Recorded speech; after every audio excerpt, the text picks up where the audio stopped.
Bismillahirrahmanirrahim. Assalamualaikum warahmatullahi wabarakatuh. Teman-teman semuanya, pada siang hari ini saya akan membahas tentang gaya mengajar guru. Kita ketahui bahwa minggu lalu kita sudah belajar tentang gaya belajar siswa, maka hari ini kita akan melanjutkan gaya mengajar guru. Kita akan mengetahui pertama dari definisinya. Definisi dari gaya itu sendiri kemarin sudah kita sepakati dan kita ketahui bahwa itu merupakan cara atau kebiasaan atau kecenderungan seseorang dalam melakukan sesuatu. Maka ketika kita kaitkan dengan mengajar guru, berarti adalah kecenderungan kebiasaan guru dalam mengajar ya. Walaupun dalam KBBI banyak sekali macamnya itu, banyak sekali arti-arti yang mengatakan tentang apa itu gaya. Diantaranya adalah cara ya, atau sikap seorang guru ketika mengajar tuh bagaimana. Nah, itu ya teman-teman ya, atau cara guru dalam mendidik. Kemudian di sini nanti setelah kita mengetahui tentang definisi, kita akan mengetahui tentang pembagiannya. Ada beberapa macam gaya mengajar guru yang insya Allah teman-teman ketahui. Di antaranya ada gaya mengajar klasik, gaya mengajar personalisasi, dan gaya mengajar interaksional, serta gaya mengajar teknologi. Oke, seperti itu ya. Gaya klasik itu menyampaikan bahasa gampangnya dengan cara yang klasik ya, cara yang biasa. Kemudian teknologi itu tentu dengan menggunakan media teknologi yang sekarang sedang berkembang. Kemudian ada personalisasi, personal ya, yaitu di mana di sini akan dipusatkan kepada siswa peserta didik ya. Jadi bagaimana kita mengembangkan personal siswa itu menjadi seorang yang mempunyai hal yang bertambah dari sebelumnya, karena itu adalah definisi dari belajar. Kemudian yang terakhir adalah interaksional. Jadi guru itu lebih mengadakan interaksi sosial, interaksi yang hangat, yang hidup di antara siswa, di antara teman-teman di kelas itu sendiri. Kemudian setelah itu nanti kita akan belajar juga tentang variasi ya. Mungkin variasi juga bagian dari cara-cara guru dalam mengajar. Jadi di antaranya itu mungkin ada suara guru, mungkin ada guru yang menggunakan media boneka, maka boneka itu akan dilainkan suaranya, dibedakan suaranya dari suara guru itu. Kemudian ada perhatian siswa,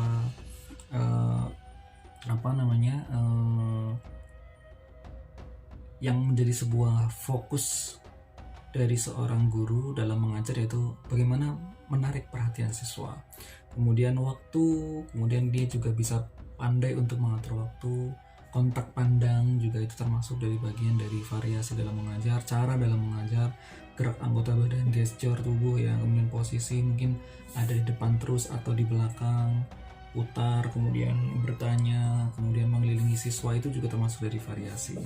Kemudian habis itu nanti kita akan mempelajari lebih detail tentang macam-macamnya. Yang pertama itu klasik. Oke. Apa itu klasik ya? Klasik kita ketahui bersama, klasik itu berarti kan lawan kata dari modern ya, berarti dimana pusat belajar itu sepenuhnya berada di guru, dan guru yang mempunyai andil besar, dan guru yang mempunyai power dan fokus dalam pembelajarannya. Baik, kita akan menuju ke slide berikutnya. Klasik ya teman-teman ya. Ya ini tadi saya sampaikan bahwa ini guru lebih dominan, guru lebih dituntut untuk menyiapkan segalanya, mulai dari materi, mulai dari RPP silabus, kemudian mulai dari bagaimana dia mengorganisasikan materi dengan waktu, biar waktunya juga selesai dengan tepat ya, seperti itu. Dan guru lebih dominan di sini, siswa hanya menerima. Jadi hanya pelajaran di sini bisa dikatakan sebagai TCL atau Teacher Centered Learning. Semua berpusat pada guru, dan siswa hanya diminta untuk menerima ya, mendengarkan. Pokoknya belajar, mendengarkan, mengetahui dan semacamnya. Guru ini memang harus serba bisa di sini ya teman-teman semuanya, di klasik ini. Karena sumbernya guru, materi dari guru, pengetahuan dari guru. Kalau gurunya nggak bisa, gurunya tidak ada persiapan, maka tidak bisa dilaksanakan model pembelajaran atau gaya mengajar guru yang model klasik ini ya. Seperti itu. Memang ini mungkin kelasnya ustadz, kiai atau syekh besar ya di sini. Kemudian lanjut, untuk kekurangan dan kelebihannya, mungkin kalau dalam gaya mengajar klasik, untuk kelebihannya itu mungkin tujuan pembelajaran dari kurikulum itu sendiri yang ditetapkan oleh sekolah atau pemerintah itu lebih terlaksana ya, lebih terrealisasi, karena guru mempunyai power besar, dia mempunyai pandangan yang luas untuk mengetahui. Kemudian materinya tersampaikan, materi itu bisa disampaikan dan selesai gitu. Kemudian proses pembelajaran juga teratur ya teman-teman ya. Proses pembelajaran juga teratur. Ada teratur bagaimana? Siswa diberi batas yang lebih supaya tidak beraktivitas sendiri sesuai dengan keinginan siswa, tetapi lebih kepada guru yang akan mengatur. Kemudian kekurangannya kita mengetahui bersama di sini, siswa tidak semuanya paham ya teman-teman. Kita ketahui bahwa kemarin kita gaya belajar siswa itu kan bermacam-macam. Maka kalau kita paksakan, itu siswa tidak akan paham. Ada sebagian paham, sebagian yang tidak. Kemudian ada siswa juga yang mungkin gagal ya, karena ketidakpahaman tadi itu akhirnya gagal. Itu juga ada. Kemudian membosankan sekali ya, karena kita fokusnya ada pada guru itu. Seperti kita sedang mendengarkan sebuah ceramah ya, mungkin ya seperti itu ya.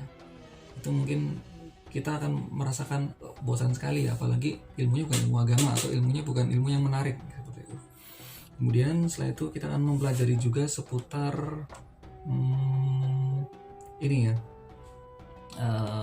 yang gaya mengajar yang kedua, yaitu gaya mengajar secara teknologi. Kita ketahui bersama dari namanya saja udah ketahuan itu teknologi. Artinya adalah apa? Semua berpusat pada media teknologi. Dan di sini objek besarnya ditumpukan kepada siswa yang harus bisa mengoperasikan, siswa yang harus bisa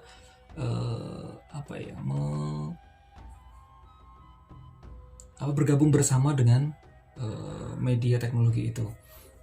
Bahan pelajaran disesuaikan dengan tingkat kesiapan anak.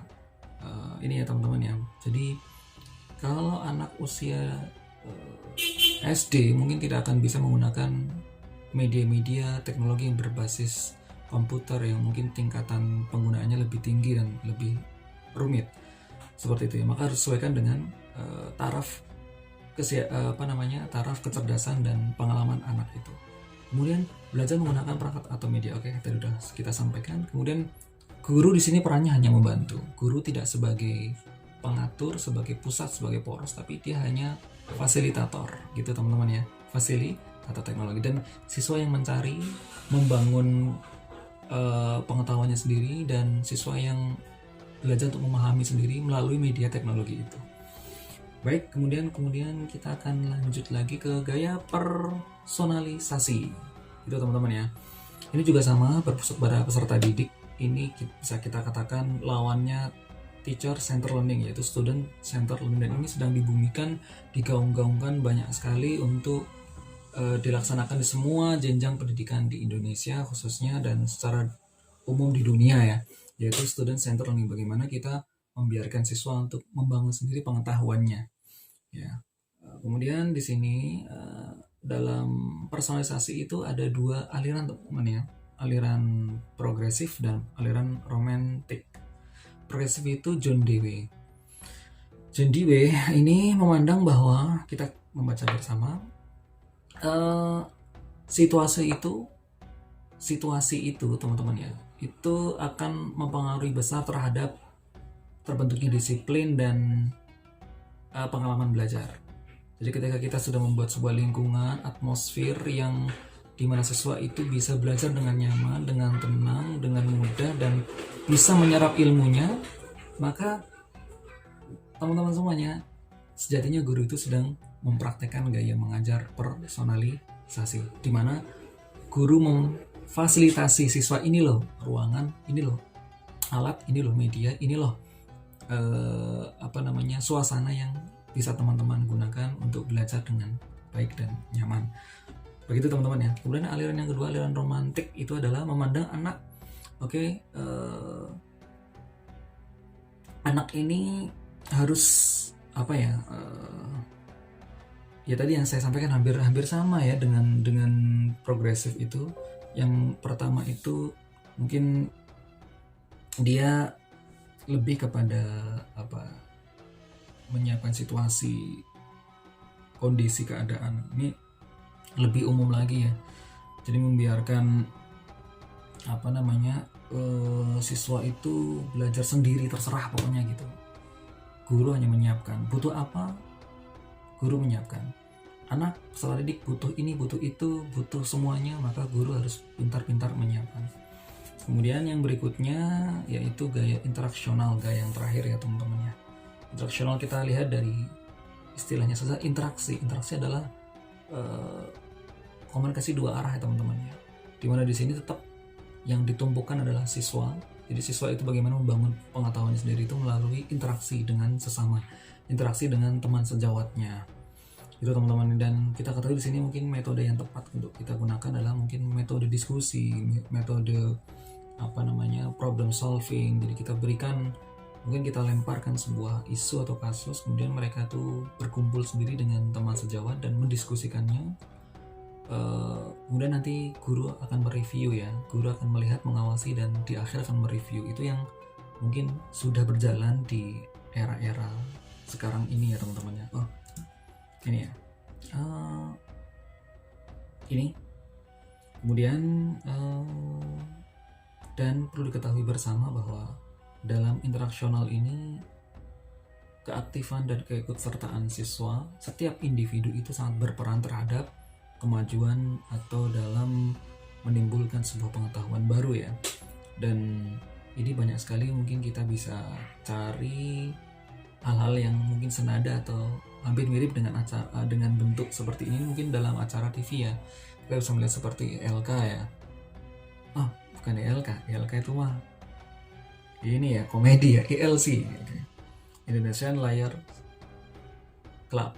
Itu mungkin kita bisa melihat yang di luar studio pun, kita sebagai pemirsa pun akan melihat, kita akan mempunyai pengetahuan baru ya terhadap apa yang disampaikan oleh narasumber-narasumber itu.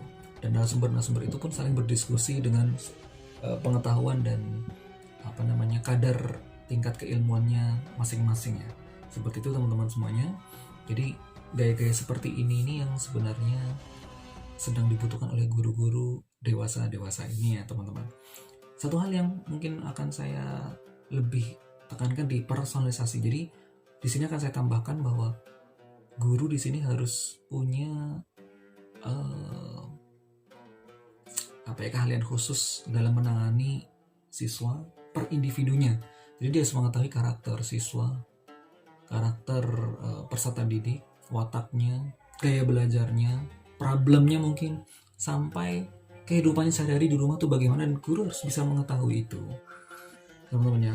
Gunanya apa? Agar sinkron ya, agar ada keseimbangan antara ilmu yang akan disampaikan di kelas dengan kesiapan siswa itu sendiri gitu. Kita nggak bisa memaksakan seperti yang klasik ini ya tadi ya. Kita sepenuhnya berpusat pada siswa, ini dipersonalisasi. Kalau di klasik kan berpusat pada guru, maka guru yang akan memberikan ilmu, kemudian terus memberikan, sementara siswa itu hanya mendengarkan saja. Tapi kalau dipersonalisasi berbeda gitu ya, guru yang harus memahami lebih dulu karakter, sikap, watak dari anak itu sendiri. Baik teman-teman semuanya, mungkin sampai di sini perjumpaan kita pada bab gaya mengajar guru. Bila teman-teman semuanya mendapati sebuah kesulitan atau kurang paham, maka bisa sampaikan lagi di komen, atau mungkin kita bisa bertemu nanti di kelas ya. Begitu sih dari saya, dan terima kasih, mohon maaf atas kesalahan dan khilafan. Sampai ketemu lagi di video berikutnya. Assalamualaikum warahmatullahi wabarakatuh.